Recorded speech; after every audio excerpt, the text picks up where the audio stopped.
Hi, everyone. Hey, Hey. Thank How's you all so much for everybody? being here. Hi, y'all. Look at this beautiful room. Thank y'all for coming out in the rain. It's just water, but still, right? People are like, oh my God, the rain, we're gonna melt. But we're here, and so thank you. Before we get started, are people comfortable? Is the temperature okay? Okay, anybody running hot? Okay, just let us know. Okay, so we're gonna try to keep it cool because we don't want the sound to affect anything. Okay, good, we're glad you're comfortable. Awesome. Happy Black Maternal Health Week, y'all! I'm Latham Thomas, founder of MamaGlow. Welcome to the Soft Space. If you're new here, welcome. If you're coming back, welcome home again. We're so glad that you're here. I'm just coming off of Amtrak, thank the Lord. It was on time, because you know these trains be on one sometimes. And so I just got back from being in Baltimore, speaking at the Baltimore Healthy Start, giving a keynote, launching Black Maternal Health Week. So I'm in New York and Baltimore, and we're doing it today, and now with Sister Song, y'all. How'd the keynote go?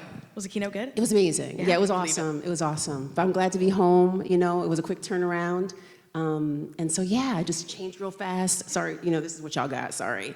I'm glad to be here. I'm glad to be with you. Yeah, me too. Thank you for making it out all the way here. Appreciate to have you home.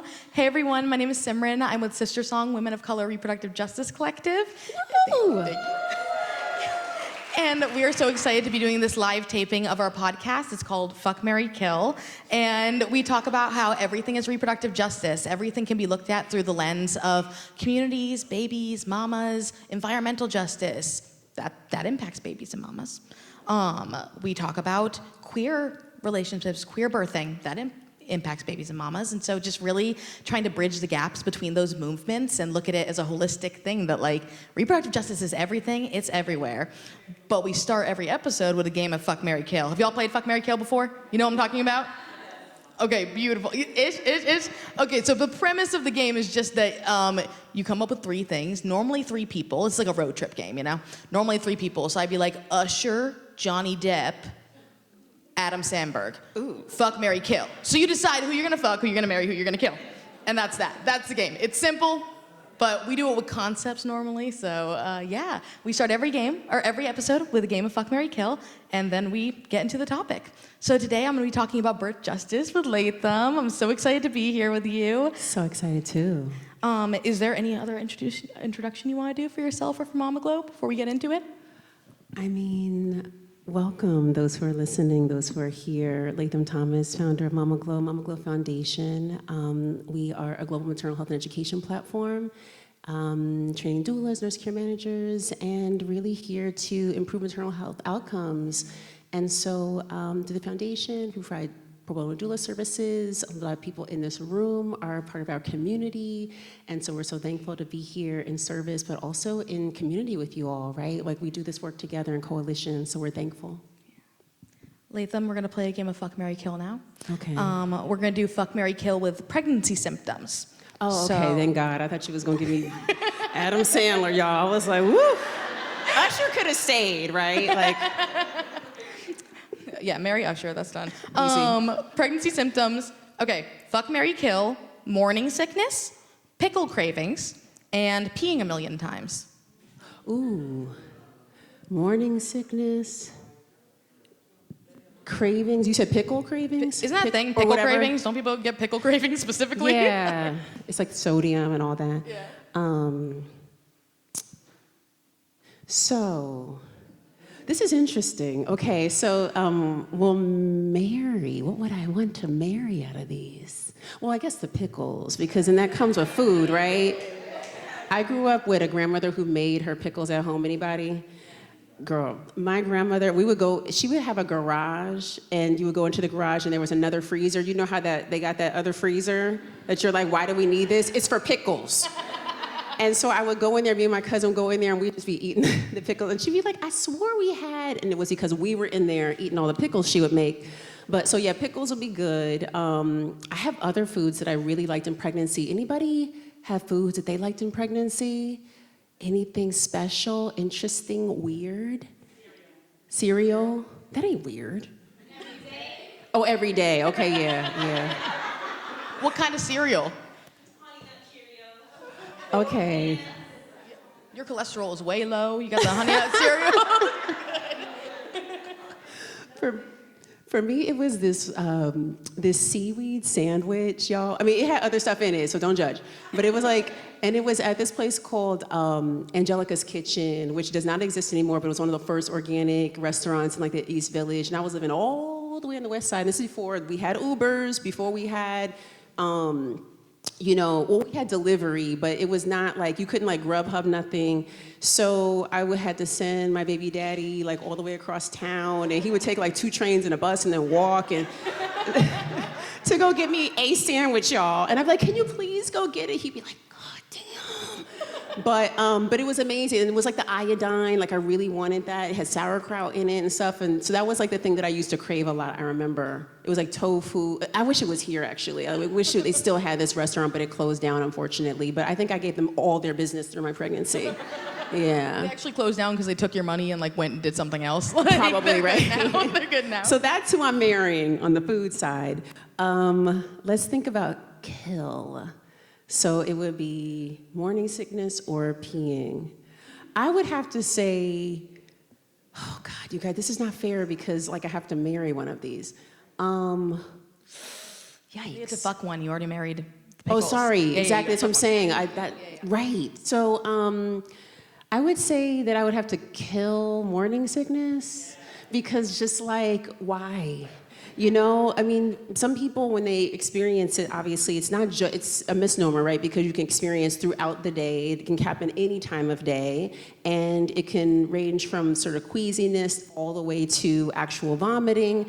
And that just disturbs your day. Anybody got time, right? We have things to do, y'all. So we cannot be sitting up here, you know, just hanging out by the toilet all day or wondering, like, if something's going to happen. But let me tell you this. When I get in a car, like a taxi, on these New York streets that got all the potholes and I'm like, what is it like? We really do need an off-road vehicle to drive here because of these roads. And so I'm like in the back seat, I'm like, by the time I get to where I'm going, I'm sick.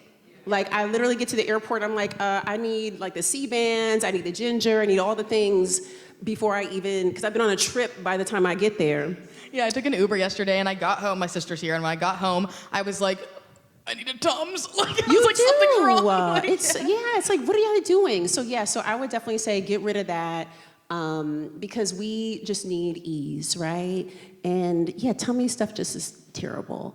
So I guess with pee, y'all, like peeing all the time. But I want to say, so can I like flip it to like F you? Yeah, you can do whatever you want. Yeah. You can do whatever you want. Yeah, I think it's like a F you peeing all the time. And the reason for this is also, if you live in a place like New York City, where you're just like outside, you don't know where you can go to the bathroom in peace and safety and cleanliness, y'all. And anybody? So I have been thinking about this, and all the doulas in here know, I talk about this every time we do doula training. I talk about how it would be so amazing to develop an app like where you click on it and it's like GPS and it's based on like your location, right? And it tells you all the amazing clean bathrooms with ratings in like a 3-mile radius with pictures and all this stuff and like the code to get in if it's like private or whatever, the hotels, everything, because we need that. Because when you are pregnant and you have to pee every 5 seconds, as you know, you can start out before pregnancy, you can hold up to 2 cups of liquid at a time. That goes down to half a cup, y'all, at a time. Right? And even though your kidneys dilate an additional centimeter, they're so much more efficient because of pregnancy, right? And so, yeah, you have to use the bathroom constantly, which is great, but it's also not great for you, right? Socially, it's hard just getting around. So living in New York, I wish we had that, like the bathroom situation. If anybody's a developer, holler at us, right? We'll create that. It exists? What is it called?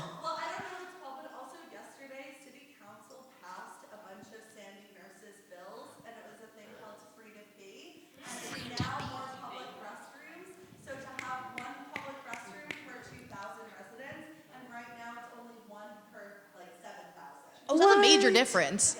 You That's manifested a huge that. difference. You manifested that yesterday. Y'all, even just getting here, I had to use the public restroom at the Moynihan train station, whatever.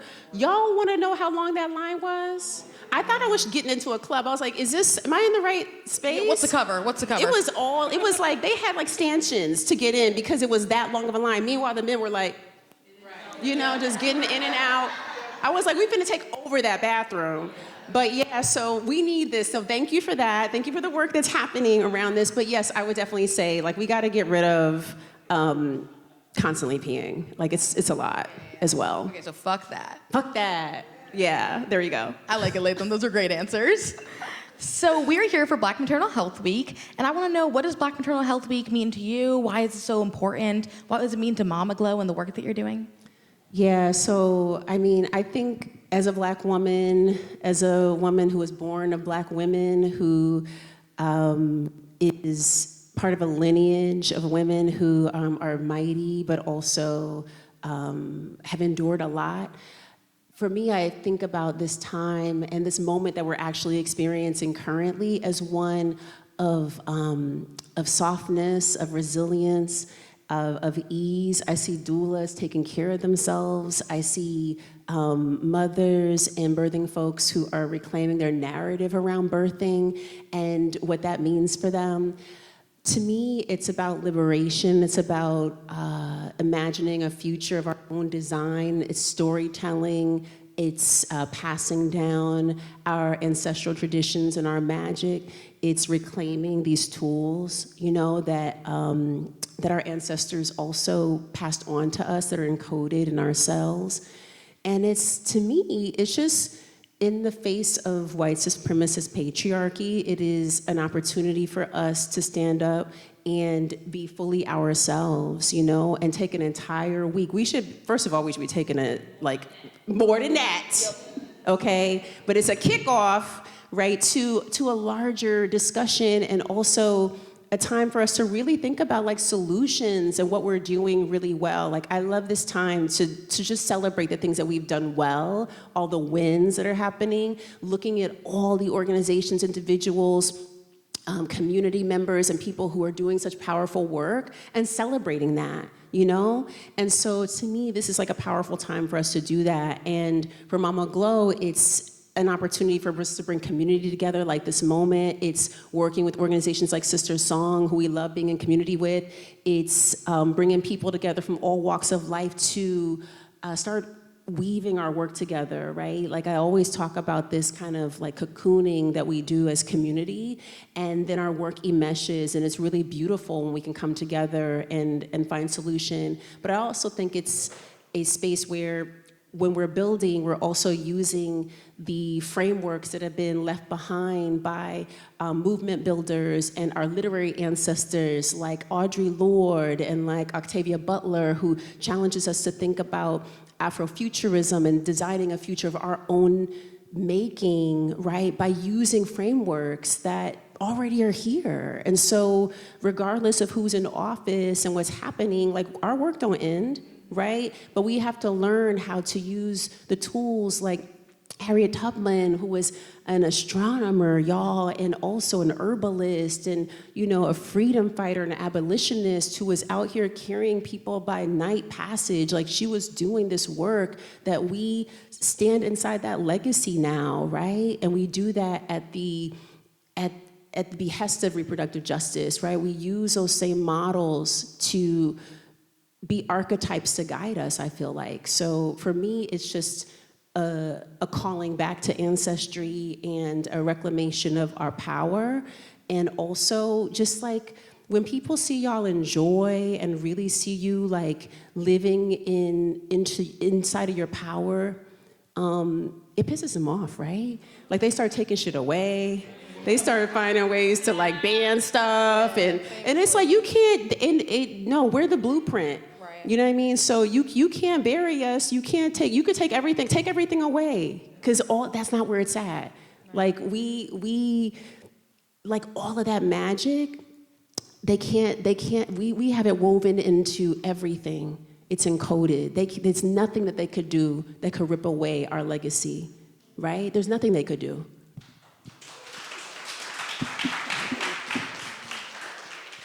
Me trying to clap. That's what I get for trying to clap. That was beautiful. That was beautiful. And I think that, I mean, the last time I saw you was before this administration. Oh, girl. And now we're here. But you were coming with the same energy, you know, like with the same energy, with the same beautiful passion and magic around all of this. That yes, the work did not just begin. It didn't just start. Like, we have been doing this for a really long time, and it will continue even under deeply unfortunate circumstances. But we've been doing this. We're gonna keep doing this. We are, right? And we're mourning too. I think it's okay to mourn, and I want to invite that, right? Like, this is a painful time, and I also want us to just feel what happens in our bodies, right? Like, I'm always constantly checking in. I'm like, why is my stomach doing numbers? Like, why do I feel like, and I just look at what's happening in the zeitgeist. I'm like, oh yeah, like, because we are connected. We have collective knowledge and also this connection to each other. So we feel this angst. Like, I am feeling the pain of a mother who is separated from her child or who doesn't know where her kid is because of ICE going to their school and terrorizing them, right? Like, we feel this pain. We feel the pain of what this administration has been doing. But this is not the first time that this has happened, right? Like, our ancestors had to experience this and more. And so, but I do think what they were keenly connected to that's different than what we're doing sometimes is, like, they created spaces to mourn. They created spaces to celebrate. They created spaces to be with one another in times like this, right? And they didn't do it like loud and online or whatever. They went underground, right? And so I think sometimes it's like important for us to take our things underground. Like, stop showing everybody our magic. Stop showing everybody the codes, right? And take some of that information with us and build and support each other, but hold one another, right? In the difficulty of this moment, because some of us really need a hug to get out of bed. You know, some of us want to weep and we haven't had the privilege of a breakdown. Like, it's a privilege to actually be able to break down, y'all. To be able to drop everything and be like, I'm gonna lay on the floor and I'm gonna cry and I'm not gonna get up until I feel like I can. And I want to ask you, like, when can you actually do that? Like, when can women of color do that? When can Black women actually do that, right? And so, like, actually having the schedule when your nervous system goes offline, it's not possible. And so because of that, like, and then things happen outside of our control because there's triggers and all kinds of things that affect us, and we think, oh, we're just gonna push through it, right? And so I wanna remind you that what we're living is not normal. This is not normal under any circumstances, no matter how people try to convince us. It is not. It is inhumane and is designed to make us go crazy and think that something is wrong with us. And so I want to remind you that you do have the tools to navigate through, because we've been prepared for this. We've been training, and we didn't know why we were going to yoga and meditation and why we were taking our behinds to all, right? We were doing all the things, and people were like, I'm getting plants, I'm gardening. Why? For this moment, right? And so lean into those tools, but also lean into each other. Like, this is like the opposite of COVID. Remember how they had us locked up in the house and we couldn't talk to nobody? I was like, this is everything human. Like, I want to hug people. It's like, oh no, 6 feet. Right? A little elbow tap. Right, like, it was like we weren't around each other. And now, it's like the opposite end of the spectrum. Now we have to come into embrace, right? So be in embrace with each other, create those spaces for community and connection, and do the work that it takes to maintain and master your nervous systems during this time, because they are trying to do everything they can to uproot us and to harm us. Thank you, Latham. Thank you. How do you connect birth justice to all these other reproductive justice issues, right? Like, I think that a lot of times we really silo the abortion conversation from the birth conversation. You know, like, you're in one of two camps, right? You like babies, you like abortions, versus looking at that as a holistic conversation about people's health, about people's ability to take care of their families, make the best decision for themselves and their families. So how do you bridge that gap as all these issues are going on at the same time? Yeah, I think it's so interesting how people think that there's like two different types of people. There's the abortion type and the not. And it's really just one person at a particular time of their reproductive life course journey, right? And at certain times, you have certain choices available to you. And I think there's also the illusion of choice. Like, what is choice in a society that undermines your existence? What is choice in a society that erodes the social service safety net illegally and takes away things from people who are already underserved? What is choice when literally we're having compulsory pregnancy, but then no education, no food, no job security, no health care, no housing, right? No environment in the next 50 years, right? It's like that, so it's an illusion of choice, right? So I think that we've set it up. Also, when the baby arrives, it's like there's no federal paid leave policy in place. How do you even stay home with your children? The people who are family values people literally want you to be at home, but they don't want to pay you to be at home, right? And they also don't want our babies unless they're gonna be, servants, right? Enslaved or incarcerated, right? And so the same people who are like, oh, your son's really cute when he's 3 are also trying to incarcerate my son at 21, right? And so when I think about reproductive justice, I think about this. I think about like my ability to birth a child and then also watch him grow up into adulthood. But I think about my inability to rest when he's out. Like when he goes out at night and I'm like, I can't rest, like my stomach's in knots and if I text and I don't hear back immediately, I notice the welling up of nerves, right? And how nervous I feel when I don't hear from him. And I know that white women don't have to think about that when their kids go out at night. And so to me, that's a reproductive justice issue. I think that we should all be able to rest and know that our children are safe, right? And we know they're not because of sanctioned violence. Right? And so I think about, also if I decided not to have a child, right? And not to be thrust into a scenario where, like, if I got pregnant, that I would have to figure out where I could possibly go to terminate a pregnancy. And the fact that we don't even know our body parts because we've literally been rooting this information out of school systems. And so most people don't even know what they're fighting for when they go to march. They can't even name their reproductive parts, and it's not your fault. Right? But it's true. Most people don't even know what they're fighting for, but yet there are men, right, who have body parts that they're creating active legislation for, and there's not any legislation on record for male body parts as far as I know, reproductive ones, not at all, right? But for us, right, we have this situation where literally people who have no idea how the body functions are making decisions in these panels that affect all of our lives. And so I think about also the tenet of bodily autonomy and sovereignty, right? And we should be able to make choices that are our own and in the privacy of an appointment room with our physician and care team or other people who are part of our community is nobody else's motherfucking business, period, right? And so to decide that I'm gonna reach in and make a choice about your body, right? And also now your womb belongs to the state.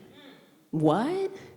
No. So this, and also these draconian laws that are in place that mimic things like the Fugitive Slave Act, like I'm gonna tell on my neighbor because they had driven somebody to go get an abortion, right? Like we're creating enemies of the people. We're making people not trust neighbors because if we don't trust each other, we don't build together and then we can stay siloed. And right, and this is what they want because they're actually afraid. And what's so interesting is the people who have done all this harm to us are terrified to let go of their guns. They're terrified to let go of power because they think that the people they oppressed would be just like them if they ever got power, right? And so this fear of dying out or a fear of not, being able to see into the future what their lineage will be because there's so many people browning the nation and so many people who do not have the same ideology or same background is a threat. Why is that a threat, right? It's only a threat if you seek to be in power, right? If you seek to control and if you seek to oppress. And the people, and everyone knows this, right? And so this idea that we're gonna control everybody, right? This is harmful also to the people who control, right? It's not just harmful to those who are oppressed, it's harmful to people who also oppress. And so I think that the framework is really powerful because it moves us away from just having a conversation about abortion alone. And it lets us see that there's a long and wide and expansive course that includes menses, right? First period, which is powerful, that moves into pregnancy and sometimes abortion and loss, right? Bereavement on the other side of that. And then we have menopause on the other side of that too. After pregnancy too, like that postpartum period, like everything postpartum is forever, right? And then you move into perimenopause and menopause, and like what a beautiful journey, but it's long, right? And so many things happen along the way. So abortion's one thing.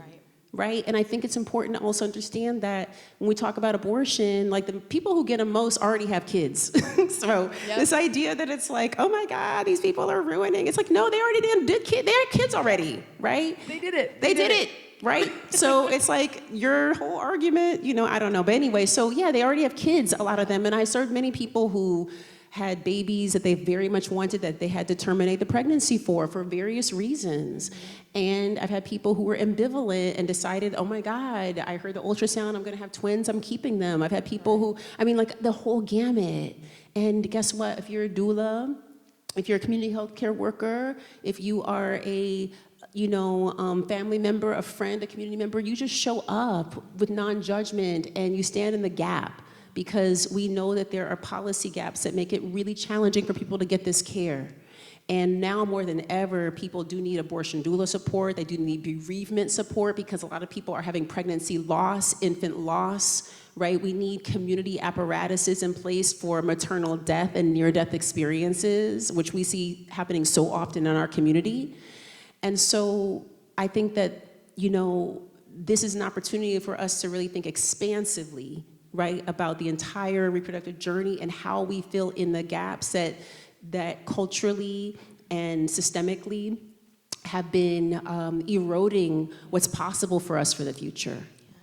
Yeah, and I think that focus on doula work as such a central piece of what we need right now, and that I'm an abortion doula, and I remember getting trained as an abortion doula, which was amazing. I was learning really specific things about abortion, but also a lot of what I was learning is how to love and care for people and be thoughtful and listen and be present, and those are human skills. Yes. Those are skills you can use for your best friend going through a breakup. Those are skills you can use for an abortion, for birth. There's of course those tangible pieces. Yeah. But a lot of what it is how to love the people around you. And I feel like that is the central skill that we all need to be cultivating, regardless of whether or not it's called doula work. Exactly. And I think to your point too, that care, that tenderness that's needed, because abortion is also birth. And so on the other side of that, there's healing, right? Yeah. On the other side of that, there is the experience of what happens postpartum, right, to your body, right? And so there's a mourning, there's a shedding, there's a loss, there's a psychological and spiritual and emotional transformation that also happens that people need to make space for.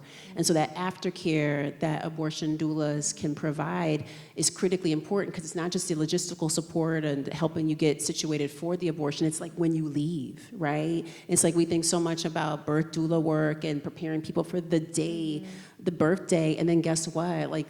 Nobody's there when they go home. Yeah. Their community doesn't know how to show up. We've literally built systems against caregiving in this country, so nobody knows how to show up for anyone. And so it's that aftercare that postpartum doulas can provide, right? Also after birth, that is critically important, especially as we look at maternal deaths. We're talking about when people go home, right?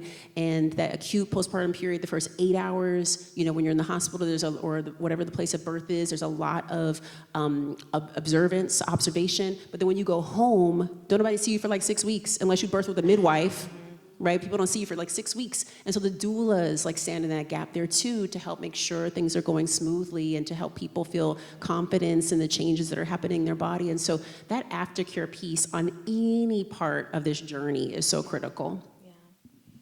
I love talking to you because I feel I always walk in and I feel better when I leave a space with you than I did when I walked in. So thank you for your beautiful words and your beautiful thoughts. And we're gonna actually open it up to the audience real quick to see if any of y'all have any questions. But also, I know there are so many doulas, physicians, advocates in the room, and I would love to be able to hear your wisdom too. If there are folks who want to share what Black Maternal Health Week means to you, whatever you got.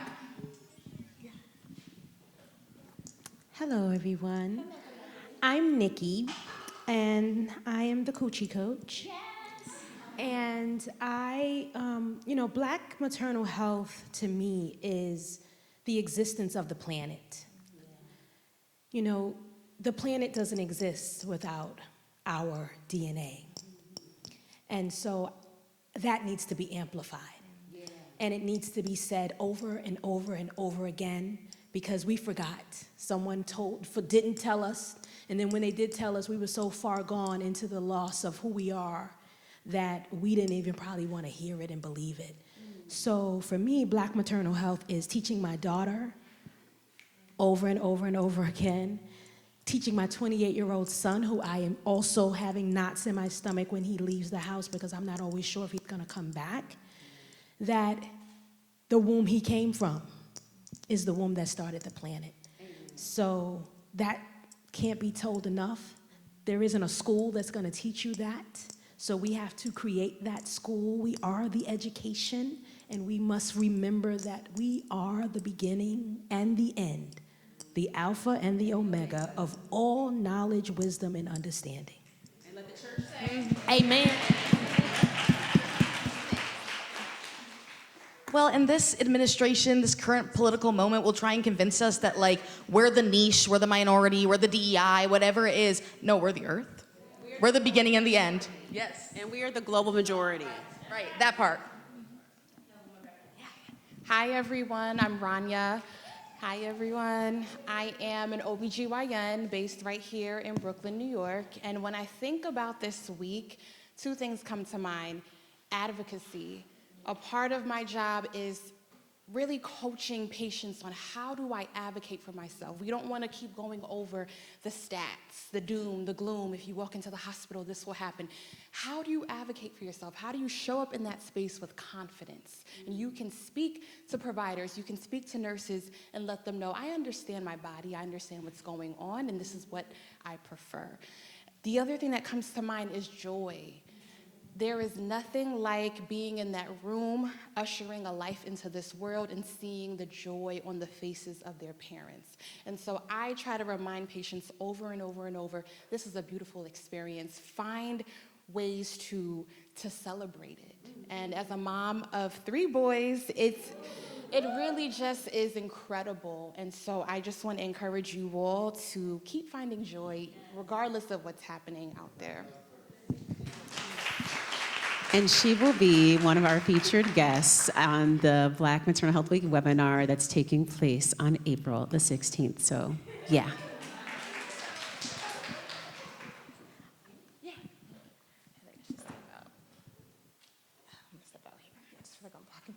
Hi, everyone. My name is Imani. I am a new mom. I have a 15-month-old, and this is like the first time I'm stepping out the house. We're honored to have you. Yay! This is a celebratory moment. I know. So I was thinking, I'm here because I actually want to go into policy regarding almost like the cycle. So I'm a Black care educator, and I work specifically with foster care and adoptive parents who are not Black that adopt and foster Black children. So mostly white families. And so to be on kind of like the far end of that cycle after birth and where children kind of end up sometimes, and then I had a placenta abruption, for those who know, lost 2/3 of my blood.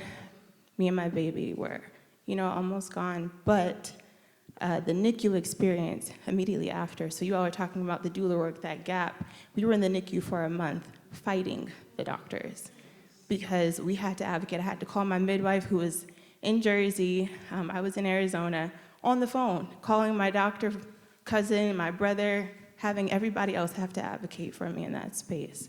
And so one of the things that I wanted to share and to see if you all were aware, anyone that works in this space, that whoever has had a C-section, emergency C-section under general anesthesia and have not felt like they've had the baby because you were not able to see or feel anything.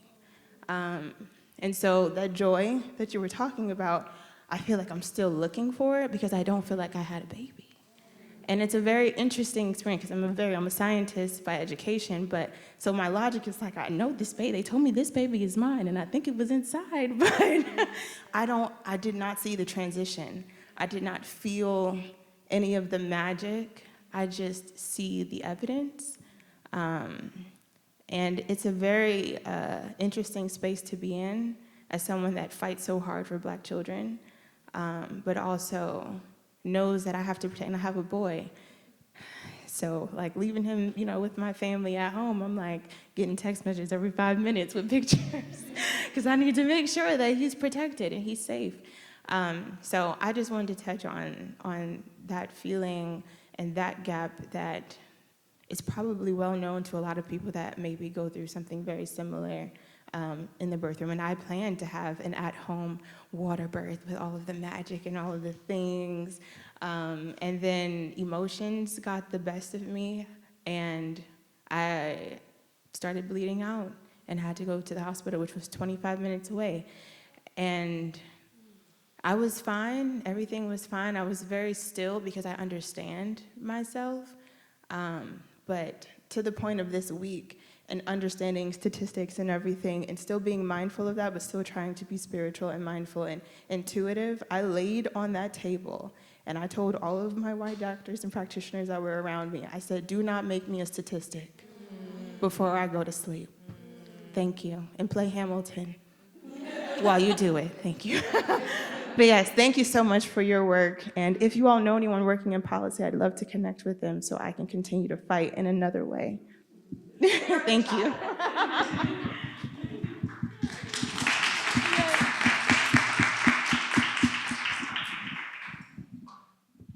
I think it goes without saying, and everybody in this room is moved by what you shared. Thank you for feeling safe to share that with us. I could hear the tenderness and the trembling a little bit in your voice. And so I hope you know you're safe in your vulnerability here with us. And we're thankful for your words, for your experience. It's not in vain. We witness you and see you in the pain of it. I know it's real. And so somebody lay hands on her because I know the water is coming. So just let the water come, let the tears come. It's okay. It's okay. You have a madrina around you now.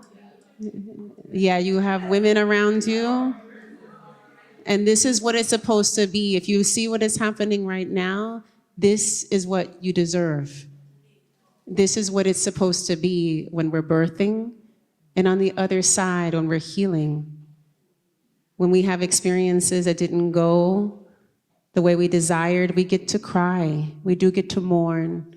If we were not seen in our humanity, if we didn't feel safe, we do get to allow ourselves to process those experiences. And sometimes we don't get to with our doula or with somebody in our community, but sometimes you show up to a space on April 11th in Brooklyn, and you're surrounded by women who love you, and you're safe here.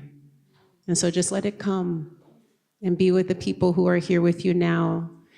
There's many people in policy in this room, that's a whole nother thing, but right now, just be inside of the feelings that are coming up and let the people who have come to your aid, who have come here to surround you and care for you, let them take care of you, it's okay. Let them take care of you, it's okay, Imani. Bless you and thank you. Yeah, thank you. Hello. Hi. Hi. Greetings to you, blessings. I'm Dushi, I'm a doula. I wanted to speak about give thanks for this space, give thanks for what I feel right now. I feel all of our ancestors just showed up and are helping us, guiding us to the next phase of the journey that we are embarking. 47 years ago, I gave birth to a beautiful baby boy that I didn't get to see for 7 days because they said that he was going up instead of coming down, and I had a section with him. And I was infected because of non-sterile stuff. And I just want to say that propelled me to this day, where I have 7 grandchildren, which I help to do all of them, including my great-grand, you know, and just sharing the knowledge that I've been given from years of traveling to the islands and the herbs. You know, when I heard something, and I wanted to say soursop and chamomile. Make sure that we, you know, take care of ourselves is so important. I have so much to say, but this is space that 8:30 comes the time, and I want to pass this mic. But may we continue to learn, because what we learn each day will make a brand new world. And we, as the earth giver, the power that we have, that we've been told, sit down, you can't do this.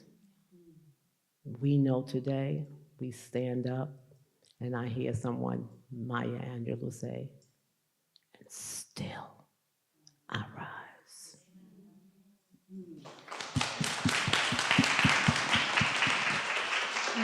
Y'all, we are just about out of time, but I just want to name the amount of power in this room. Like, we got a doula, we got someone who's trying to do policy, we have the coochie coach, we have an OBGYN. Like, this is really what it's all about, and the fact that y'all are willing to share your stories with us just means a lot. So thank you for being here. Yeah, thank you. Let's round of applause for everybody here. Yes. Thank you. Thank you. Do you have any last words to wrap us up? Oh my goodness, I'm doing last words? Yeah, it's all you. I would just like to say that we come from a mighty people. Like, we can do this work. We must do this work. Nobody else can do it. And what I mean by that is, yes, there are many people who are building solution. Some are problem solving and some are exploiting the problem. And there are each of us who are here who have special medicine on our hearts that is intended to heal. And so some of us will heal and support people in this room, some people beyond this room, but know that this work that we've been called to do is not by mistake or happenstance, but by design. And so if you feel that, which for me, doula work was for sure a calling, right? And I always distinguish for people the difference between a calling and like a passion, because everyone's like, oh my God, are you so passionate about birth work? I was like, I'm not passionate about it, it's a calling. Like, I did not get to choose it, actually. It was not a choice, because I tell you, I would rather not get up at 3 a.m. to a phone call in the snow and have to put my baby in a snowsuit when it wasn't no Ubers, and then hail a cab from Harlem to come to Brooklyn to support somebody in labor, right? I think my earthly self would have been like, girl, I'm asleep. But my higher self, who answered a call that was laid on my heart, that was etched on my spirit, knew that I had to step into that, because a calling is always inconvenient. I'm gonna say that again, a calling is inconvenient, and it is because the work that has to follow has to build you so that you develop the fortitude spiritually to do that work. If it's easy, like, what's the point of that, right? Like your passions are the things that that's the things that you do that bring you joy in between so you can actually sustain the work that you've been called to do. And so if birth work is your calling, the doors of the church are open. If birth work is your calling, please continue, right? Please step into it even more fully. Please recommit yourself this Black Maternal Health Week. If you would like to become a doula, we have amazing community, I'm just saying. At MamaGlow, we have an amazing community. Our training is the first that's ever been embedded in the Ivy League University. Ours is the incredible community of doulas from around the world in 6 continents. Ain't nobody in Antarctica yet, but we working on that. We working on Antarctica, y'all. But we have 3,000 doulas from across the country and globe, and we are here, and I teach in every class, right? And we are here to share everything that we know. And so I just want to invite that if that's your calling, step into it, but know that you have to do it. Nobody can step into it and do it. Just like there's another doula. Yeah, there's doulas everywhere, but guess what? There's only one you. You have to do what has been laid out for you and you alone. Say yes?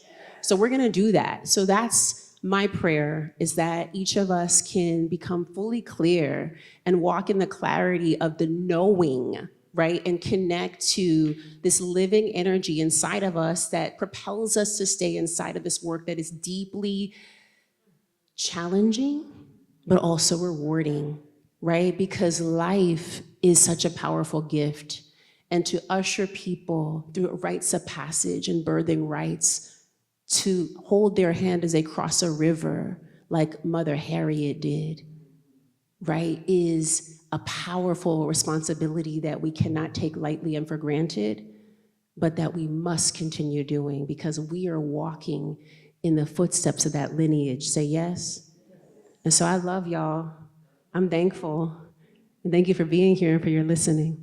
Have a good evening. Beautiful last words. We love you. Thank you.